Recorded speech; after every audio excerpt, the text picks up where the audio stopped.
Hello, friends, and welcome back to Classical Chats. I'm Hayden, I'm Liz. your two musical friends with lots of opinions. Before we get into today's review, if you enjoy other musical reviews or other British drama content, please hit the subscribe button, hit the bell notification, get notified every time we upload. We have a whole series on The Crown season 4. We also have delved into musicals with Hamilton and The Prom, and today is no different. So if that's content you enjoy, welcome to the Classical Chats family. Liz, Yes. what are we reviewing today? Today we are reviewing, if you've seen the title, you already know this, but The Sound of Music. The Yes. Sound of Music. In Ah, in honor of the late Christopher Plummer, may he rest in peace. This is our way of honoring him, even if he didn't particularly like his role. Still, we'll talk about it. we'll We'll talk talk about it. about it. So, The Sound of Music came out in 1965, and this was after Dame Julie Andrews got fame with Mary Poppins. Mary Poppins, then Yes. Sound of Music. So, Yes. what is your experience with The Sound of Music? So I have been in the stage version of the show. It was the very first show I ever did. So it So holds. it, it's got a special place in my heart. Um, so I've done the stage version. I've only done the stage version once, but when I did it, I was, I believe, 14 or 15. And I was the rehearsal standby for every single one of the children and Maria. Oh, wow. Wow, talk about pressure. It's just like you have a script. It's just like you know the choreography, you know the songs. If we need you, we'll have you jump in. My official title was Liesel's understudy, but I ended up filling in for every single one of the children and Maria on multiple occasions. Nice. Except for in performance, because everybody showed up and was on time for that. And then I was also in the chorus. But yeah, I've done the stage version of this show. I've seen the stage version a couple of times. And then obviously I've seen the movie. I feel like almost everyone has seen this movie at one time or another. At one point, I remember seeing bits and pieces of it in like elementary school general music class, and then I had Mm-hmm. watched it once before, but then years passed and I couldn't remember it. And this past Yeah. summer during lockdown, Mm-hmm. one of the, I think it was on Andrew Lloyd Webber's YouTube channel, they I had think the so. Sound of Music live, and Which is not good. oh, it's such a dumpster fire. And It's not good. my friend Elvis here at Ball State was texted, was like, we need to watch this tonight. It's such, we need to Mhm. have a good laugh. And Oh, yeah. it was, but I did notice they, in the Sound of Music Live, they changed the ending slightly. They Hmm. did from the film to this. Yeah. But I Yeah. rewatched it last night, and this is a musical right up my alley. I love the Hmm. golden age of movie musicals in the 1960s, and this further proves this point. Well, and this is the golden age of theater, point blank, period. This is the Hmm. golden age of musical theater.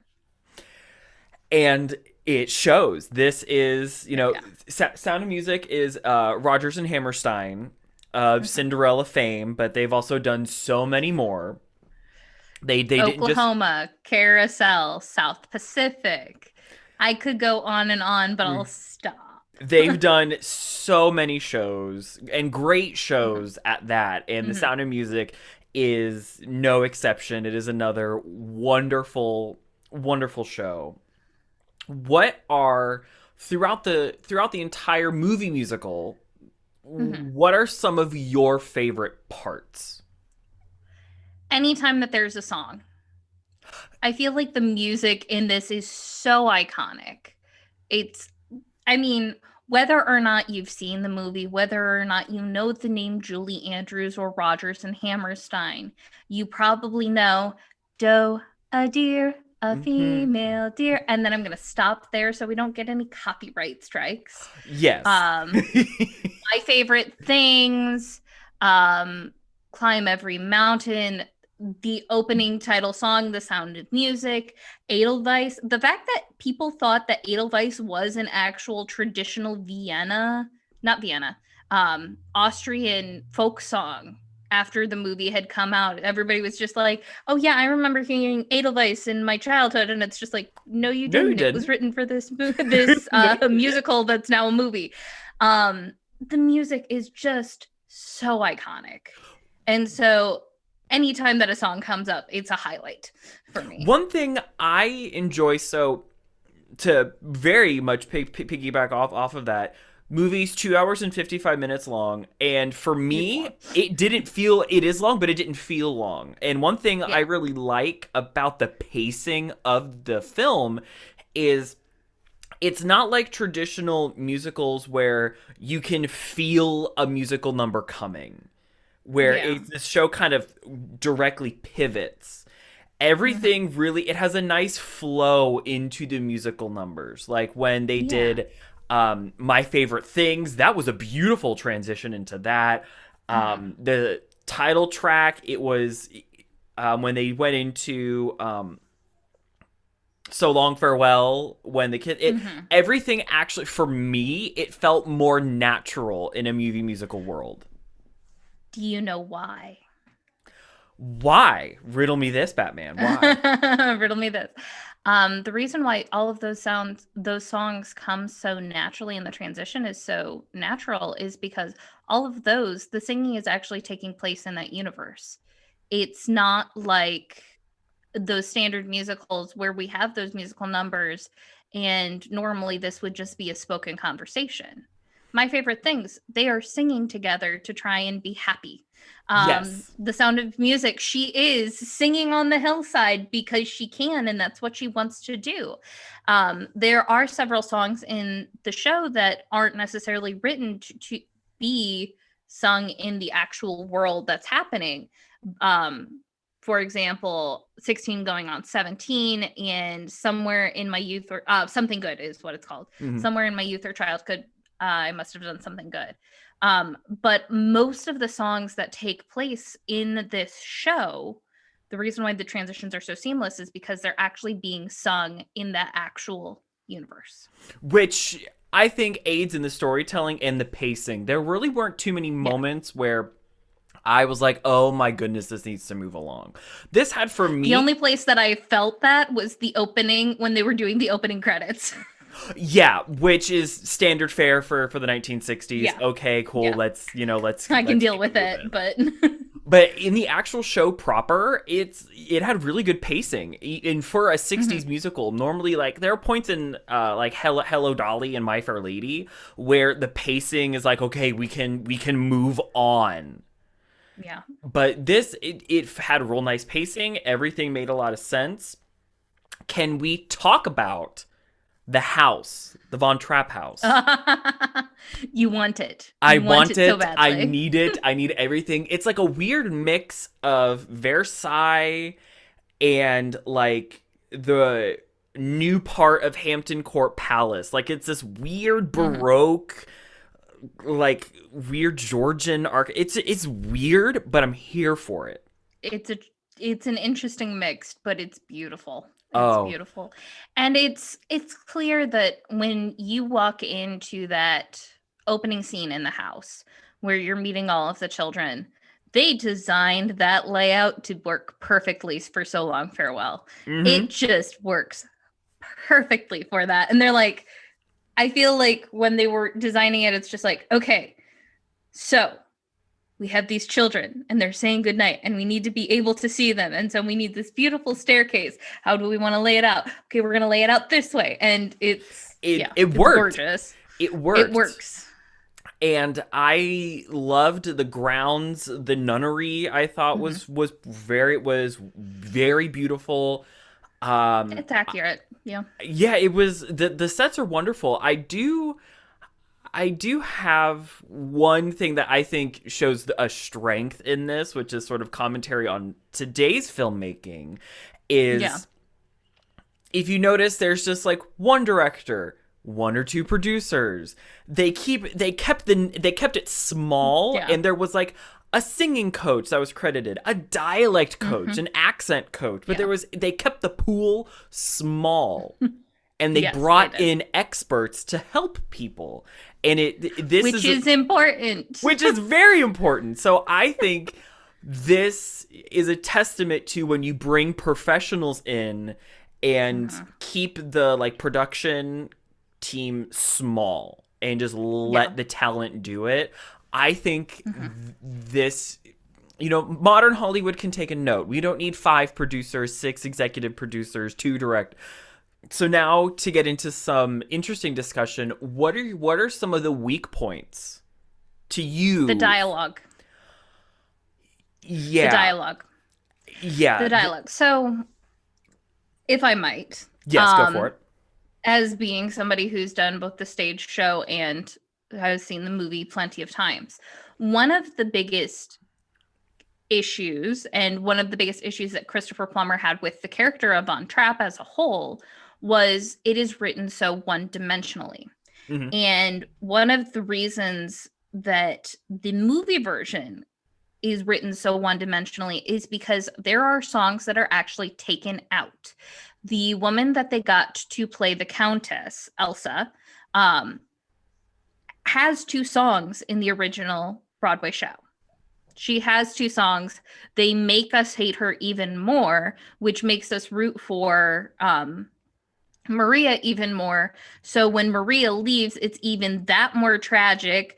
We're even more heartbroken for Captain Von Trapp. And then when they do end up together and he leaves the Countess, it's even more of an elation. But honestly, the dialogue in this is not that great. I would agree. And I could feel Christopher Plummer trying to do more with the character. He tried so hard. his best. And I will say, I found him... I thought he pulled off this sort of intimidating, militaristic at first. I even wrote in my notes, like, why is he being a dick? But I get it, because that's... And yeah, the character of Von Trapp, I do agree with Christopher Plummer that he was so one-sided. He didn't have... We didn't fully... The only thing that we know is that the mother of the children, his first wife, just dies. Yes. It's not explained. She's dead. And we don't even know for how long. Don't know. We don't know anything. All we know is she's been dead for insert amount of time here.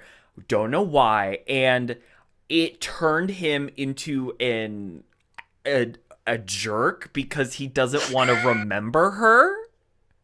Yeah.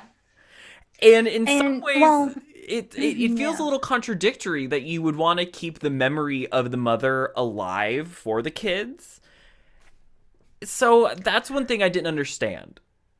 Well, I'll go ahead and flip the coin on you. As somebody who has lost somebody extremely close to them, sometimes it's easier to block off all things that could bring up memories, good or bad, because then you have to deal with the pain over and over and over again. Which is true, and I understand and accept that viewpoint. Yeah. So that whole thing is just weird. And yeah, I do want to point out that the character of Maria in some ways is also like a Mary Poppins, where she comes in, everything is chaos, and then she just makes everything better. So I giggled at that. I was like, oh, so Maria's just a different version. She's the Austrian Mary Poppins. That's what Maria is. Yes, but Maria is much more flawed and outspoken in a way that can step on people's toes. Yes, but I appreciate that about her. Like when when when the Baroness comes in and they're all wet and she's like, you don't know your children. I was, snapping, and she's talking over him going, no, you will listen to me. I loved that scene. Yes, we're in the 60s, but women's lib hadn't happened yet. So having this really outspoken female character is really weird. Yeah. Given that it's the 60s. But And all of a sudden, Captain Von Trapp, after he sees the kids singing, all of a sudden it's everything's better now. There really wasn't much of a character arc in some ways for Von Trapp. It was, okay, I'm angry. Oh my god, I love everything. This is where we could use like a very short scene, just a very short scene talking about maybe I wanted to close myself off from all of that because it reminded me of her. It made me hurt thinking about her, but I also then did not move on from it. Mm-hmm. And so just something very brief. Yeah, something really brief, brief. to fill out the color story of Captain Von Trapp, because it was, there were times I'm like, oh, we're here now. Okay, we're doing this now. Yeah. But also, the actress who played the Baroness reminded me of Joan Crawford, so I was terrified of her. I got a lot of Joan Crawford vibes. Yes, and Joan Crawford terrifies me. So Joan Crawford's very, very scary. So understandably so. Yeah. But this made me long for live theater again, because Dame Julie Andrews is so well trained in live theater. Christopher Plummer. This is where I think if you want to do a movie musical, Hollywood should look to Broadway, not to who's hot in Hollywood right now. Because just because they can act doesn't mean they can carry the weight of a musical.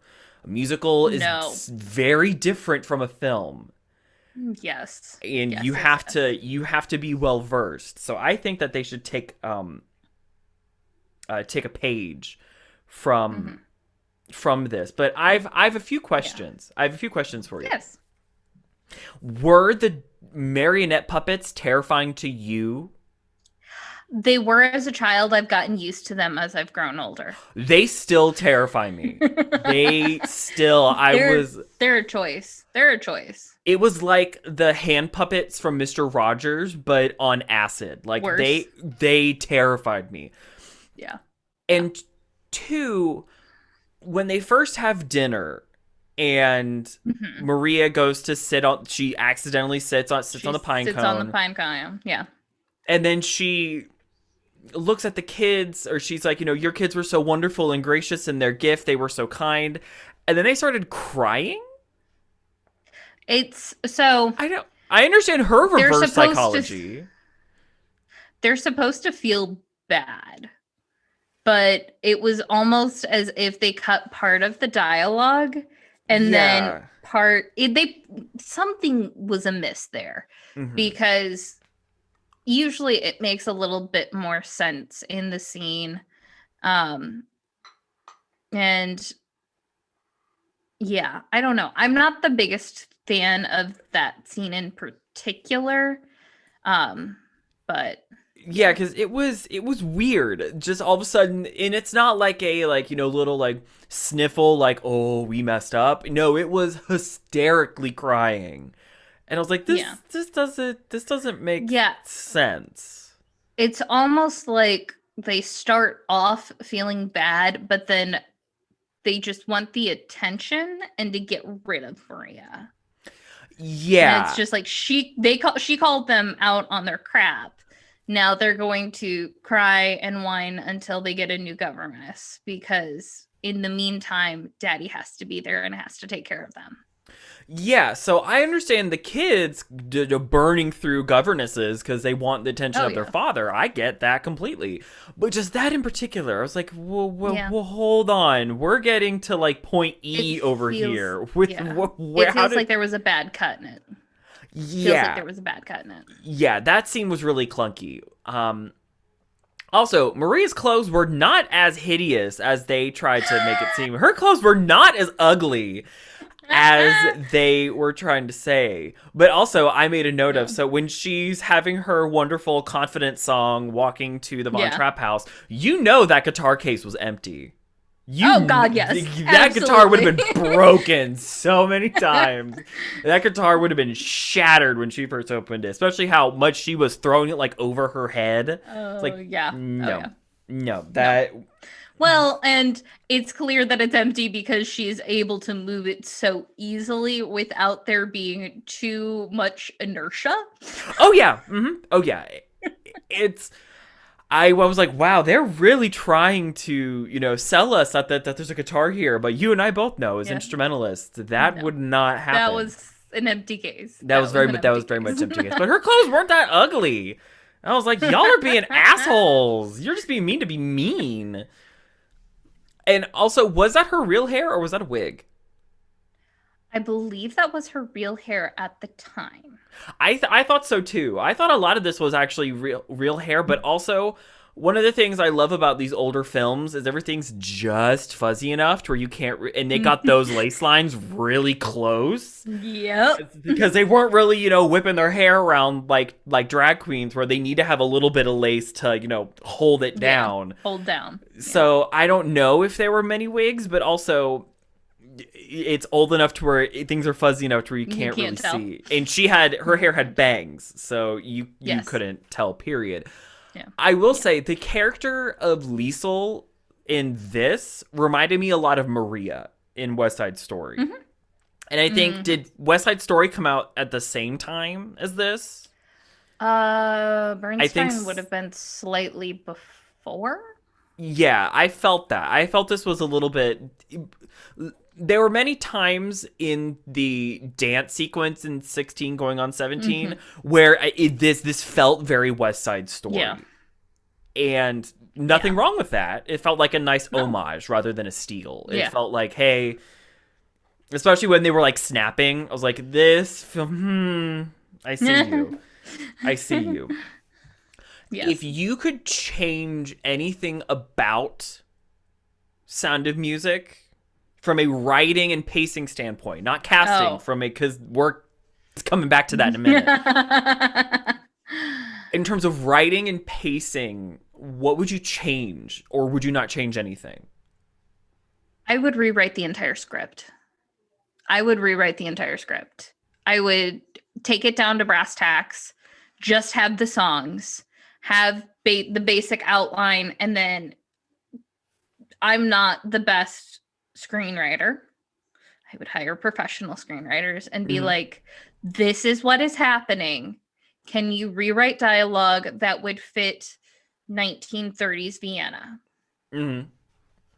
I would agree. There were a lot of dialogue, especially, I didn't quite understand why the Baroness sort of went up when Maria was going to go change. And I didn't really understand much of the Baroness's motivation, aside from I could feel her internal jealousy. I could feel that. But I feel like if they had those two other numbers in, they need the two other numbers. It would have because in the two numbers that were cut, it really talks about her being rich and wanting to keep her riches and just having a man by her side, but not necessarily all of the other packages that come along with it, and aka the children.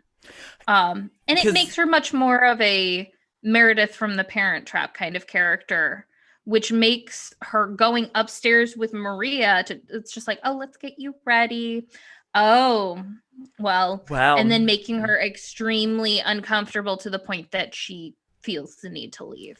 Yeah, I have a feeling they need in, if there is any remake rewrite, they should put those back in, because which that further explains her off the cuff comment of, oh, I'll just send them to boarding school. That makes much more sense. And the character of the Baroness, while glamorous and great, she too needed a little bit more likable. They make her too likable. To where it's like, whoa, how did we get... There's a lot of drastic color shifts in this, aside from the Nazis. That is neither here nor there. This is before the Nazis become a thing. Last 30 minutes of the movie. Yeah, the last 30 minutes of the film. I do agree with you, though, that the film and the show could end at the wedding. Yeah. They could completely cut the Nazis out. I saw a post somewhere that said, my mother always does a viewing party of The Sound of Music around every Christmas, but she always stops it after the wedding because it's the perfect end to the movie. And you just don't have to worry about the Nazis and all of the bad stuff. And it's just like, yes, but there were Nazis and there were bad stuff. And that's Yeah, part of the Von Trapp's family story. yeah, like you need to, It's but I can important. understand because it was such a big scene. I could understand why you could Oh, cleanly yeah. cut the show there. Yeah. It's a little over 2 hours, and it offers a nice like concrete, open ambiguousness. But Hmm. the last 30 minutes are still are the most powerful parts of the show. Oh, yeah. But I will say, so in the Sound of Music Live with Carrie Underwood, which that was, God bless her soul, Carrie Underwood. She tried. She earnestly tried. But this further It proved just the wasn't good. this further proves that she's not cut out for it. And guess what? She hasn't done Yeah. it since. Yeah. So I digress. But one Yeah. of the things that they did at the end of the Sound of Music Live is when Rolf catches them, he Hmm. doesn't call for the lieutenant. They just kind of stand Yeah. there frozen and they run. So I had forgotten that Rolf calls for the Hmm. for the lieutenant, and I was like, "What?" I wrote my notes like, "What is happening? What is this?" Yeah. But the Sound of Music So, Live was just so that's the version that's actually written in the original stage play. mhm. So he does not call for them in the original stage play, which usually they try and make a moment between Rolf and Liesel Mhm. and have that kind of be the end to their love story. Because honestly, theirs is the first love that we see on stage. Mhm. They're 16 going on 17. It's young love. Oh my goodness, I'm so happy for them. They have their first kiss and everything. But then dude has to go become a Nazi, literally. Mhm. And and so when we get to the end there, it's the will he betray his first love Mhm. or does he let them escape? And in the movie, they choose to have him betray his love, and then Captain Von Trapp makes it in a way that they all get away and it's fine. Mhm. But I feel like it's a much more powerful moment when Rolf has to make that decision. Yeah, cuz Rolf was very much, I didn't like Just him. there. He was just there. He was just there. Where I remember in the Sound of Music Live, it was this more powerful where Liesel's talking to Rolf. Where in this, it felt as if Captain Von Trapp was like leaning into like, I'm the man of the house. I'm gonna take care of it. It was like, no, it lost a little bit of its weight, that ending, and then out Hmm. of nowhere he shouts for the lieutenant. Yeah. But but the flip side of it, I am glad he shouted for the lieutenant because we get the sassy moment with the nuns of Reverend Mother, I have sinned. Forgive me, Reverend I've Mother, sinned. forgive me, I have sinned as well. What did you do? And they hold up like the starter of these cars or some important thing because the cars won't turn over. It's great. Oh, I It's love great. that. I love that. The nuns are And hilarious in this. there is a way that you can still include that in if okay, say we are doing a remake.